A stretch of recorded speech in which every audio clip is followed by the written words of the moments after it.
So today I'm going to talk to you guys about Addison's disease in dogs. I actually chose this topic because some 13 years ago, when I was really young, we actually had a dog that had Addison's disease, which is apparently very rare. So what is Addison's disease? It's also called hypoadrenocorticism, and it's a hormonal disease that affects the adrenal gland. It causes it to be deficient in producing the two hormones cortisol and aldosterone. Thank you. And cortisone is the de-stressing hormone, and aldosterone helps regulate water and electrolytes in the body. What are the adrenal glands? They're the small glands located near the kidney, and they produce, again, cortisol and aldosterone.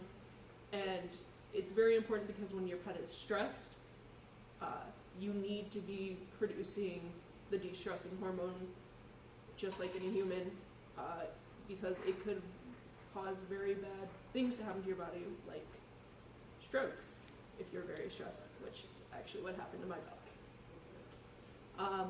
And who does it affect?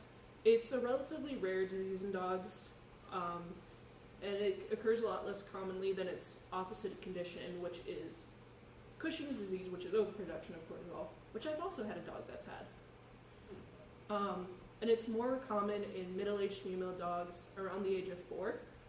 And this is a small list of breeds that are a little more common to it, like bearded collies showed up a lot in poodles, and Rottweilers were like the 3 biggest ones I saw when I was looking into this. And there is a huge list of symptoms, which makes it very hard to actually diagnose, because there's a lot of very common symptoms. The main symptoms that you kind of will see will most likely be vomiting, diarrhea, and weakness. And the biggest symptom you need to look out for is the Addisonian crisis, which I think I have on one of the next few slides. So signs of this disease may either appear super suddenly, which is actually what is called an Addisonian crisis, and the Addisonian crisis is the serious presentation of sudden weakness, severe vomiting, diarrhea, and in occasions collapse.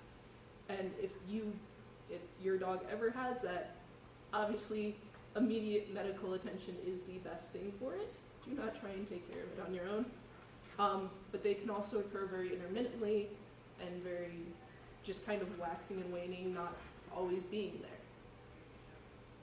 there. There are 2 types of Addison's disease: primary Addison's and secondary Addison's. Primary is the most common form, and it's kind of usually due with the immune system destroying the adrenal gland. It can be caused because of certain medications, toxins, cancers.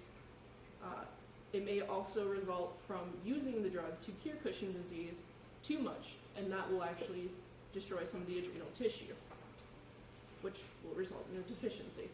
The secondary form of the disease is usually from tumors in the pituitary gland, which helps regulate the hormonal production. What causes Addison's disease is mostly unknown. There's some kind of idealistic, this is probably what does it, but we're not 100% sure. So the adrenocorticotropic hormone deficiency, metastatic tumors, or long-term glucocorticoid. Thank you. Withdrawal. And again, like I said before, it can follow the treatment of Cushing's, because if you give too much medicine to stop producing as much cortisol, it will stop producing as much cortisol. And this is actually the dog that had Addison's when she was a puppy. I was surprised we found this photo. And a diagnostic to tell you if your dog has Addison's is they'll do a lot of the routine tests for any kind of disease, physical exam, lab test, blood count, urinalysis.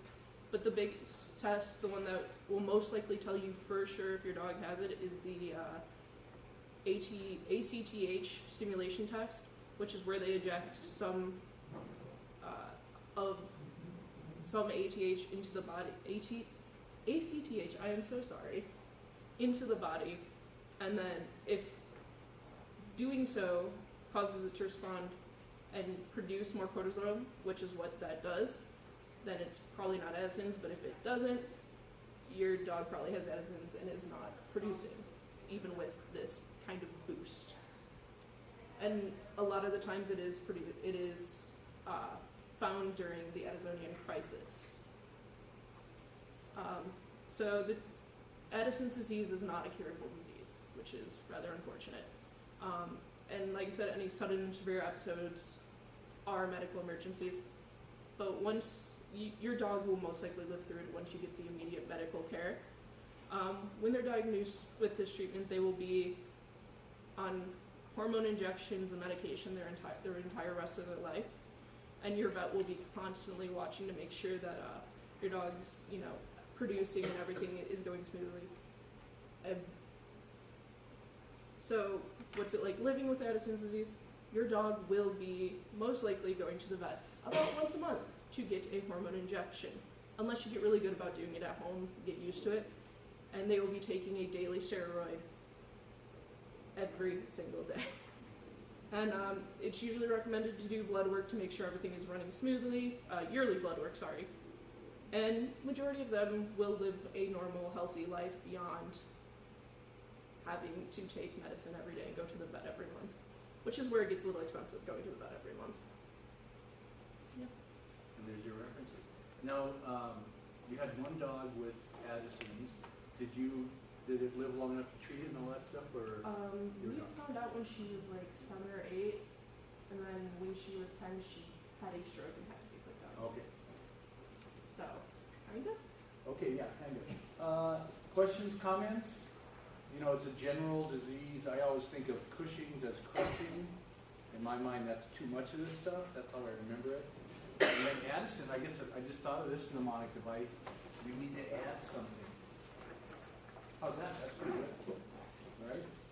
Addison's, you add mineral steroids, and Cushing's is crushing. Okay, we're all set for Wednesday. We got a dog coming, and Jack, Christina, and Allie, right? Okay, see you Wednesday.